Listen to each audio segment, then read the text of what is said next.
Welcome to Heart about everything lupus, where we discuss everything about lupus. I'm Susie van der Walt, or as most of you know me, Susie Eagles Flight.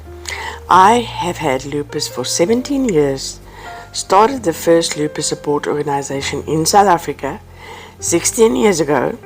I'm on the steering committee of the World Lupus Federation, and I'm one of the managing members of Lupus South Africa and serve on the board of Andrea's Gift. Today we are going to talk about another tough subject, lupus and PTSD. Just a note, I've had 2 strokes, so please bear with me if I do struggle with pronunciation. Okay, what is PTSD? Post-traumatic stress disorder. It's a disorder in which a person has difficulty recovering after experiencing or witnessing a terrifying event. The condition may last for months or years, with triggers that can bring back memories of trauma, accompanied by intense emotional and physical reactions. And if your symptoms interfere with your day-to-day functioning, you may have had or have PTSD. So, get a cup of nice hot coffee or tea, put your earphones in, sit in a relaxing chair, and let the 2 of us discuss lupus.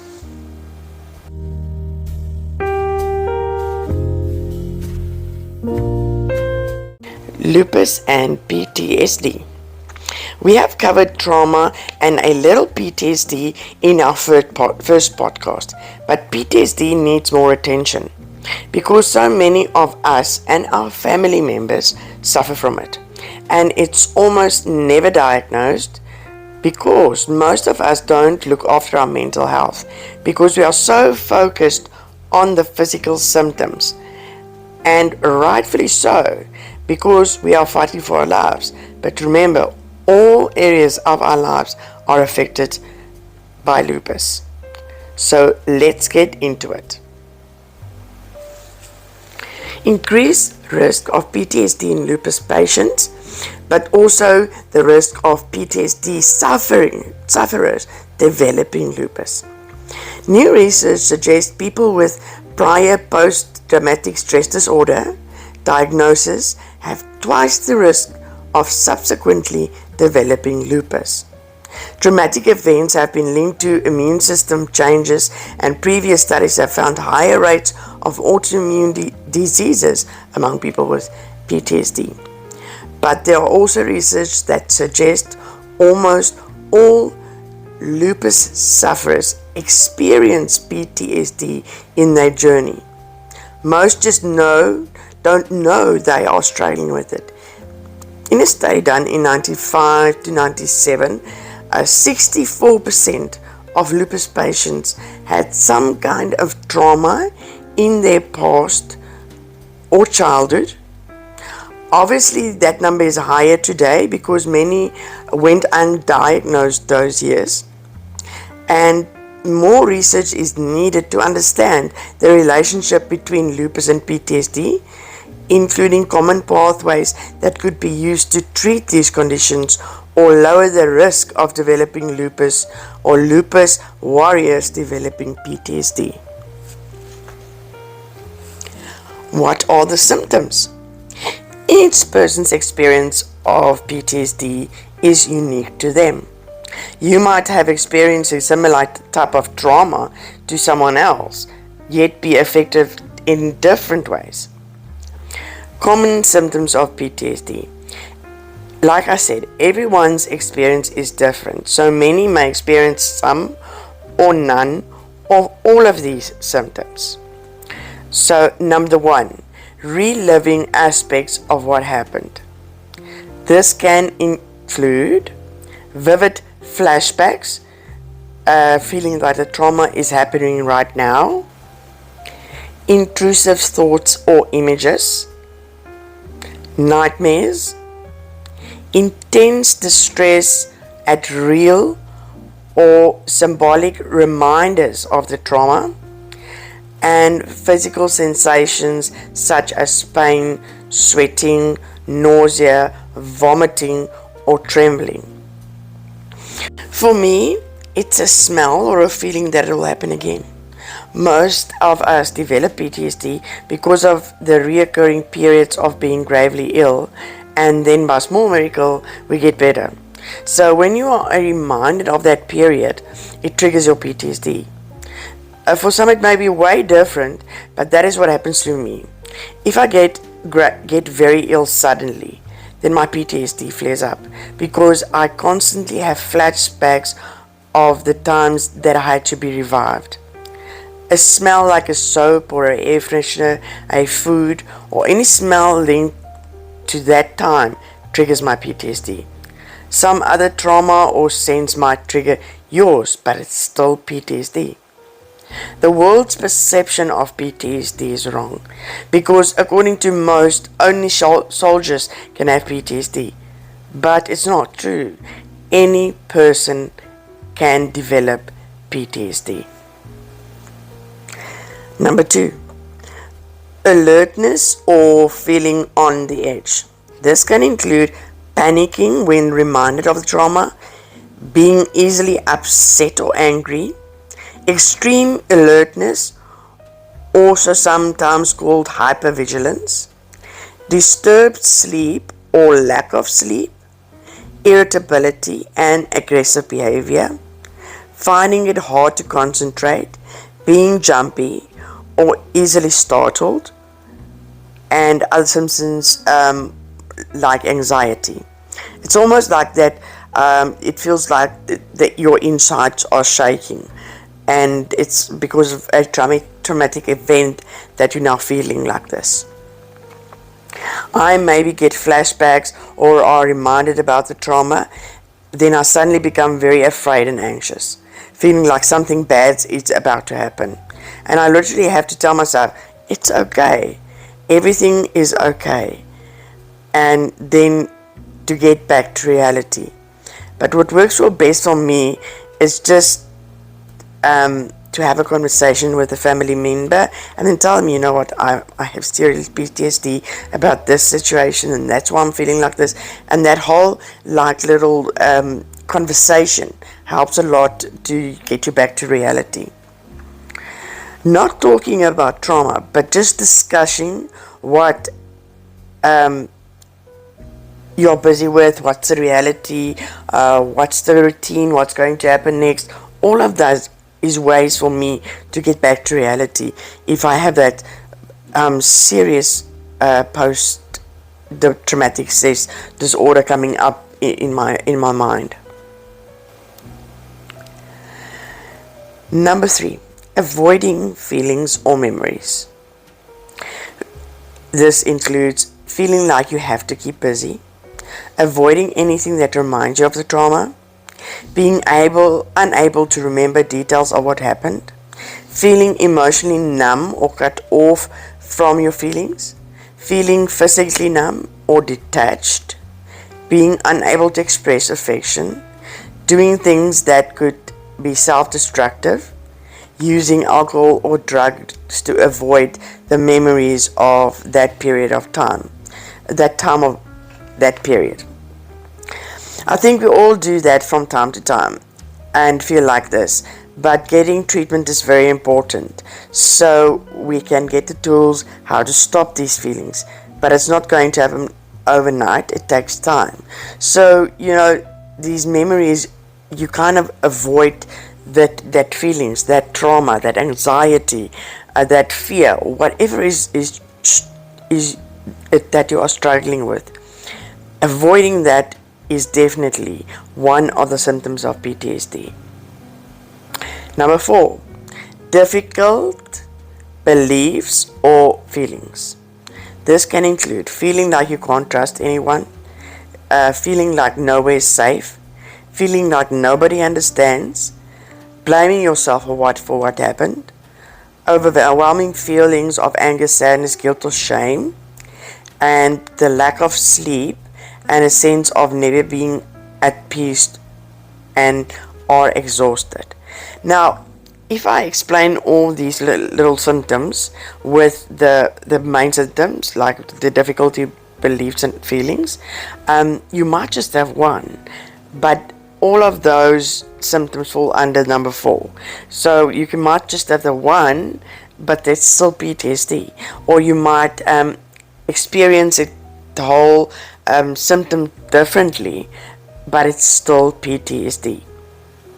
It's normal to have these feelings, but this is why you need to find a professional that you can trust to help you and your family members that are affected and that also have PTSD to help you through this.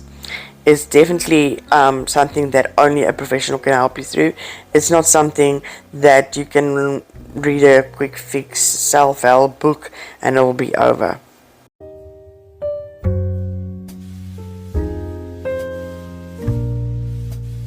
Why does PTSD have physical effects?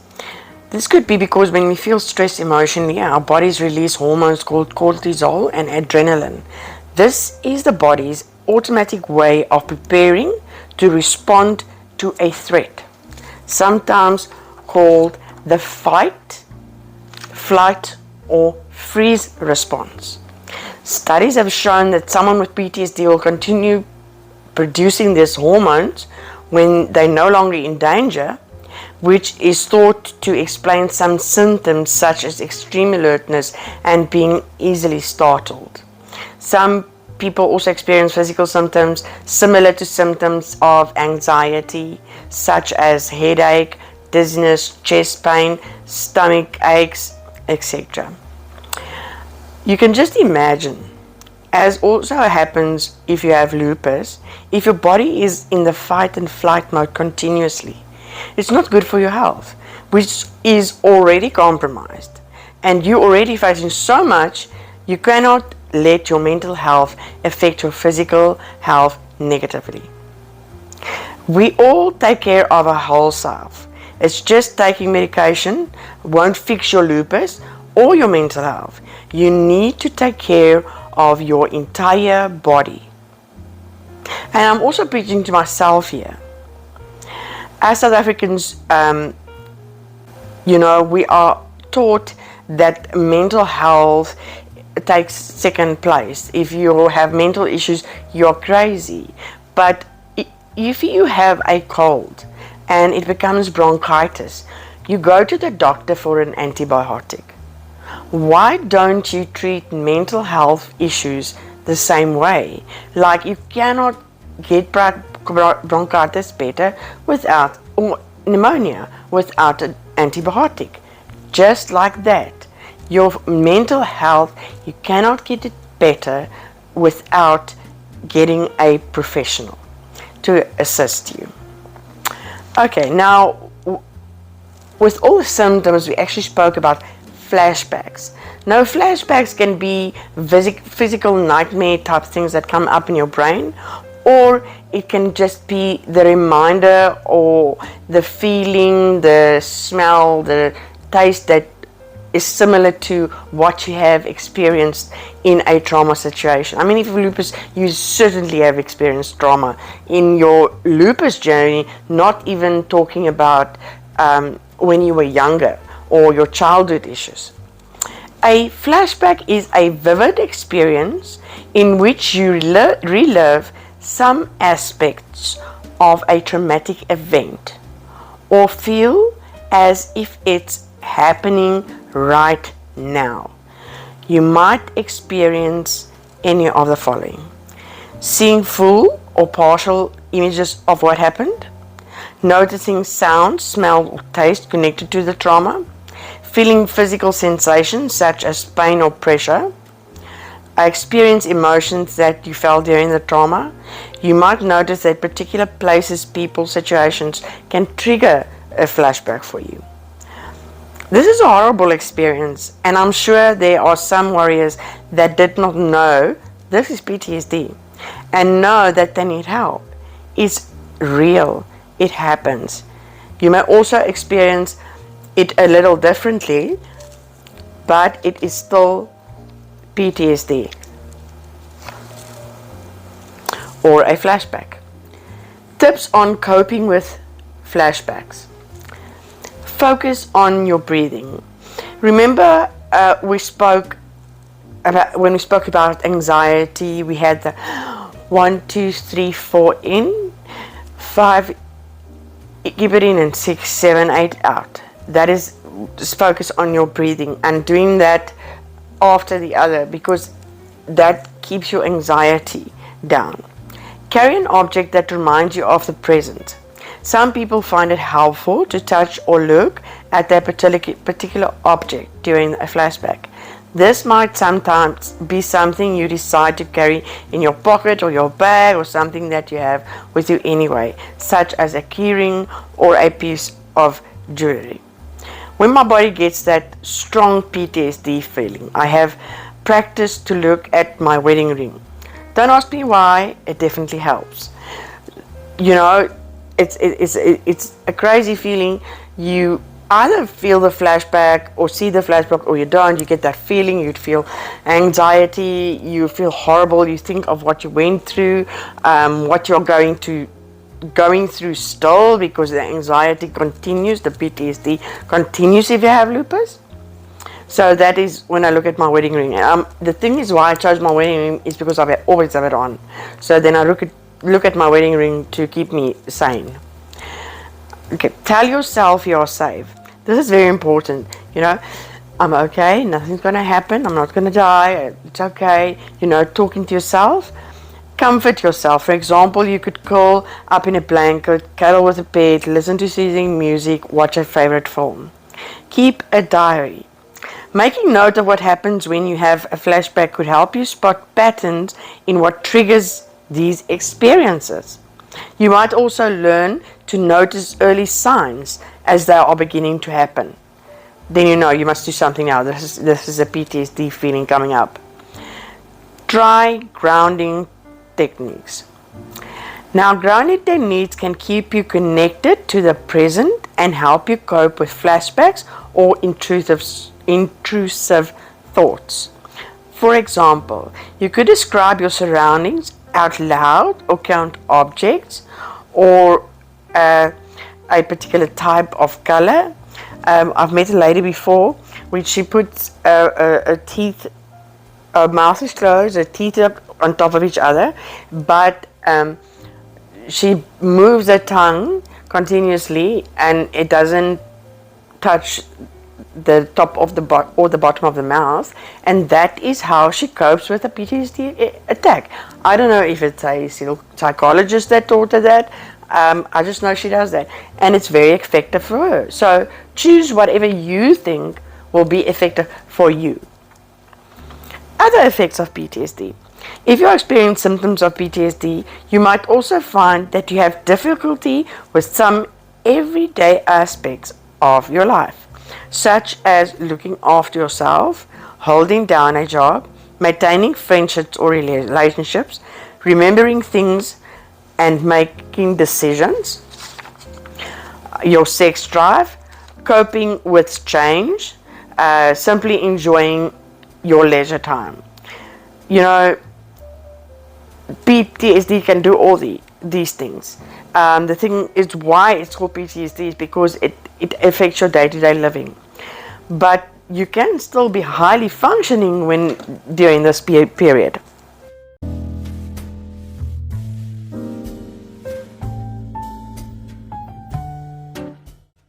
Are there different types of PTSD? If you're given a diagnosis of PTSD, you might be told that you have mild, moderate, or severe PTSD. And then PTSD may be described differently in some situations. Delayed onset PTSD, if your symptoms emerge more than 6 months after experiencing the trauma. This must be described as delayed PTSD or delayed onset PTSD. Now, this has happened to all three of my family, me, myself, and my husband, and myself, Jade, and Nico. This has happened to us. Long after that specific trauma period, we actually started when we came back into normal life, when we moved, when everything happened, the PTSD came up. Whoops, there it was. Now, the next one is complex PTSD. If you experience trauma at an early age, or it lasted for a long time, you might be given diagnosis of complex PTSD. They also call our type, Lupus Warriors type of PTSD, because it starts at one point when you're diagnosed and it continues, and there is not necessarily an ending. It continues because you go on and then you become that sick again. So you can see we had the delayed onset and complex PTSD. Then the birth trauma, that's you develop PTSD after traumatic experience with childbirth. That depends on if that is also a cause for you. If you experience some PTSD symptoms while supporting someone close to you who experienced that trauma, this is also known as secondary trauma or PTSD. But yeah, I mean, you can have all of it. That's just basically, you don't necessarily have one type. What can cause PTSD? The situations we find traumatic can vary from person to person. There are many different harmful or life-threatening events that might cause someone to develop PTSD. For example, a car crash, sexual assault, abuse or bullying, kidnapped, hostage, violence, seeing other people being hurt or killed, natural disaster, traumatic childbirth, losing someone close to you, and being diagnosed with a life-threatening condition. And that life-threatening chronic illness is also being diagnosed with chronic illness. Diagnosis. To diagnose post-traumatic stress disorder, your doctor will likely perform a physical exam, do a psychological evaluation. So that is why a regular doctor, rheumatologist, whatever, will send you to a psychologist, or you decide. Then they'll do a psychological evaluation. And then if you experience that kind of trauma, it comes back, it flashbacks, all those different types of symptoms, you have PTSD.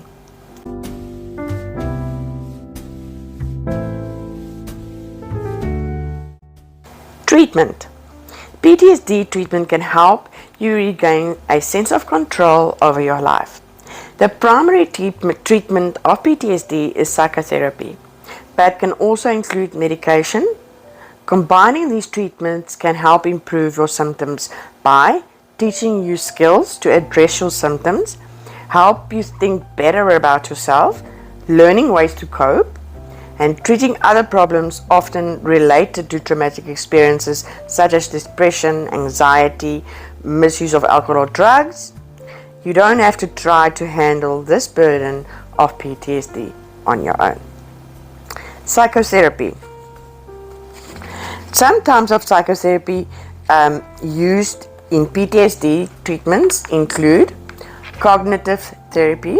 This is type of talk therapy that helps you recognize the ways of thinking, cognitive patterns that keep you stuck.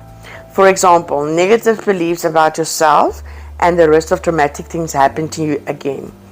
For PTSD, cognitive therapy often is used along with exposure therapy.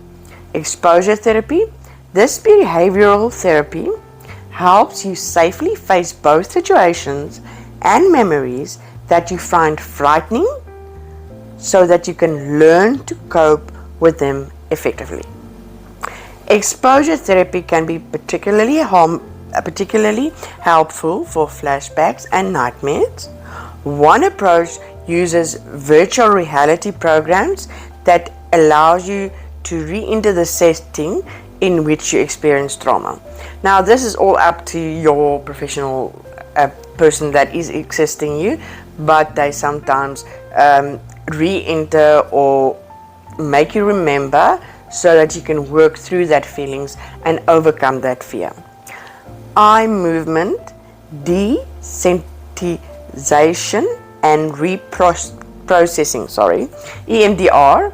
EMDR combines exposure therapies with a series of guided eye movements that help you process traumatic memories and change how you react to them. This is not something that's necessarily used in PTSD treatment daily. Your therapist can help you develop stress management skills to help you better handle stressful situations and cope with the stress in your life. All these approaches can help you gain control of lasting fear after a traumatic event. You and your mental health professional can discuss what type of therapy or combination of therapies may be best for your needs. When we started experiencing this delayed onset PTSD, we realized that as a family, it helped to talk to each other. You obviously need your group therapy and your personal therapy with your therapist and whatever, but talking to each other about what you are feeling in that moment helps a lot, because you know that, okay, they are also experiencing this. I'm not alone and I'm not going crazy. Medication. Several types of medication can help improve symptoms of PTSD. Antidepressants. These medications can help symptoms of depression and anxiety. They can also help improve your sleep problems and concentration. And then also, there are type of antidepressants that they now use for sleep because of the success. They have so much success with treating depression, treating anxiety. And anti-anxiety medications. These drugs can relieve severe anxiety and related problems. Both of these are habit forming, but if you use it together with your therapist and with your doctor, and just have an accountability partner and somebody is helping you make sure that you take the medication that you're supposed to take at time, that you don't overtake and that you don't miss a dosage, you are fine. And then when you're good enough, you can taper, or you feel better and feel that you can leave it, you must taper off. Antidepressants is hard work to taper off and very slowly taper off, but you can. People do it every day. You and your doctor can work together to figure out the best medication with less side effects for your symptoms and situation. You might need to try one or more combination of medications, or your doctor may need to assist your dosage of your medication schedule before finding the right fit for you. It's exactly like with lupus. They need a treatment plan that works for you. So they try different types of medications, and then also more of this, less of this, change this for this. It's very much like lupus. Coping and support. If stress and other problems caused by a traumatic event affect your life, see your doctor or mental health professional. You can also take these actions as you continue with treatment for PTSD. Follow your treatment plan. Although it may take a while to feel benefits from the therapy or medications, treatments can be effective, and most people do recover. Remind yourself that it's going to take time. Following your treatment plan and routinely communicating with your mental health professional will help you move forward. Learn about PTSD. That's what you're doing right now. 10 out of 10. The knowledge can help you understand what you are feeling, and then you can develop coping strategies to help you respond effectively. I have included manuals and PTSD and forms you can complete and stuff to help you learn more about PTSD and your PTSD. Take care of yourself. Get enough rest, eat a healthy diet, exercise, take time to relax, try to reduce or avoid caffeine or nicotine, which can worsen anxiety. Don't self-medicate. Turning to alcohol and drugs to numb your feelings isn't healthy, and the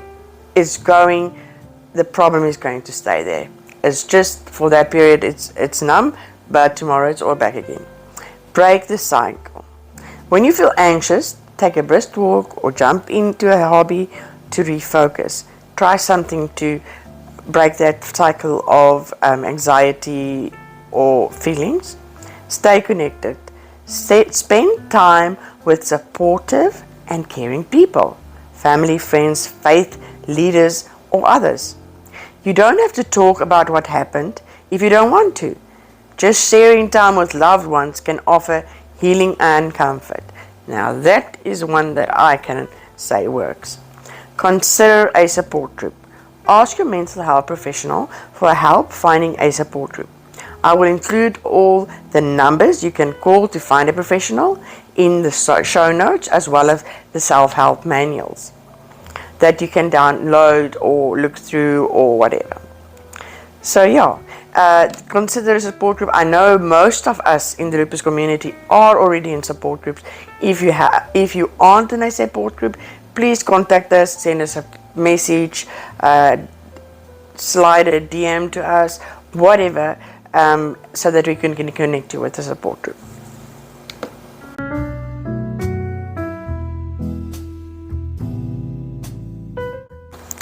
Okay, preparing for an appointment.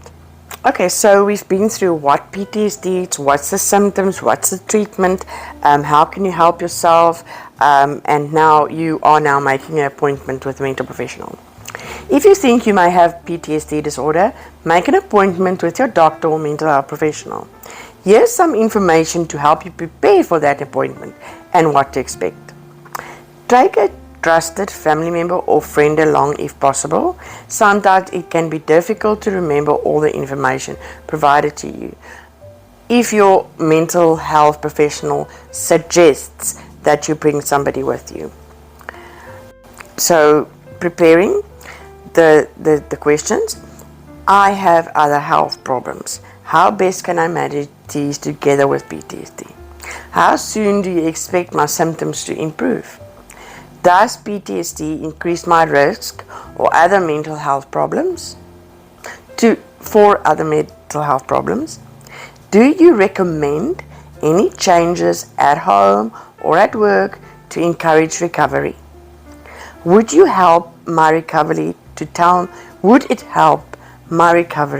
my co-workers about my diagnosis, PTSD diagnosis? Are there any printed materials on PTSD that I can have? What websites can you recommend? In the show notes, I've included websites in a resources section for more information on PTSD if you'd like to do research. I've also included a self-help section with guides, workbook, and worksheets so that you can understand more about your PTSD. But remember, although you can complete the self-help section, you will still need to talk to a mental professional. You cannot do this on your own. Okay, what to expect from your doctor. Your doctor is likely to ask you a number of questions. Be ready to answer them. To reserve time to go over any points you want to focus on, your doctor may ask you.